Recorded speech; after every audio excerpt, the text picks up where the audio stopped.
No religious text is more strongly in support of property rights than the Bible. The right to an individual to own property fully and completely is front and center throughout Scripture. I'm Michael Quinn Sullivan with a reflection on life and liberty.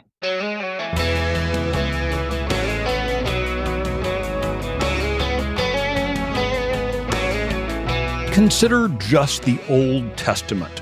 Property rights are found twice in the Ten Commandments. One of those is easy. You shall not steal. Let me back up. To understand the full significance of the Ten Commandments, it's helpful to think of their obverse. For example, you shall not murder. Clear enough, right? Just don't murder anyone. Yet, the law of God is about something more than the letter of the law. It's the attitude of our heart. We understand this also goes to the way we protect, honor, and celebrate life. It's not enough that I don't kill someone. I must also be actively engaged in helping those in need.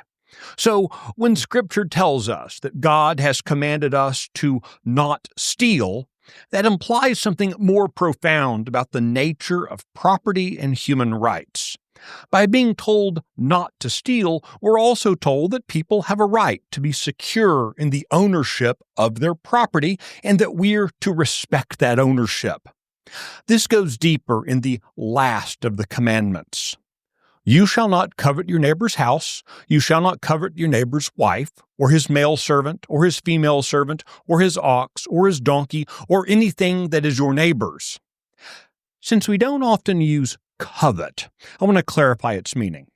To covet something is to want it so badly that one will do anything, unethical or even illegal, to get it. The 10th commandment is not a warning against aspiring to have nice things. When paired with the injunction against outright theft, it's a restriction against scheming to take away that which someone else has. That phrase, is your neighbor's, is repeated several times in that 10th commandment. Because repetition in Scripture is a device used to draw attention to an idea, finding that phrase 3 times in a single sentence should cause us to take notice. This is not a gentle reminder, but a stark warning to those who would undermine the concept of private property ownership. They are acting outside the designs of the Creator of the universe. All of which brings me to where we find ourselves in Texas. Functionally, we do not own our homes or land. They all belong to the state. You disagree? Try not paying your annual rent to the school district, city, county, hospital district, and community college and see how long you get to remain on their land and in their home. Oh, wait, I said rent there. Sorry, I meant property taxes. But it's the same difference. Our property tax system is based on coveting what our neighbor possesses and wanting it so badly we scheme to punish him for having it. We dress it up, of course. It's about the children, making sure they have nice things. Hogwash.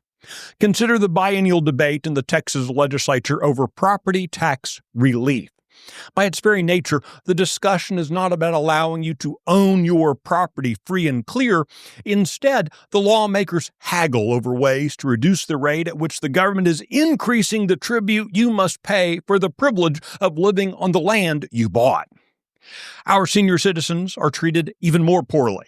They did everything right by saving money and buying a home. Yet in their golden years, they find themselves forced off their property because they cannot afford the taxes. Worse, because of the taxes, they can't afford to buy something else. While some politicians have campaigned for office on the notion of finding a path towards eliminating Texas's immoral property tax system, once elected, they have a funny way of not trotting anywhere in that direction.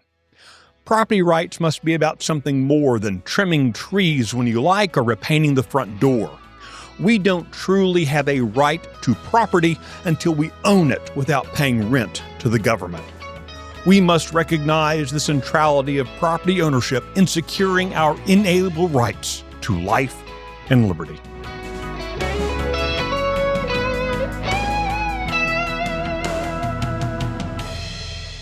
The Reflections podcast is presented by Texas Scorecard. This edition was produced by Nick Shepard in the 1836 studios.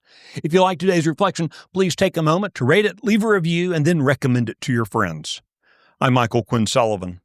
Thanks for listening.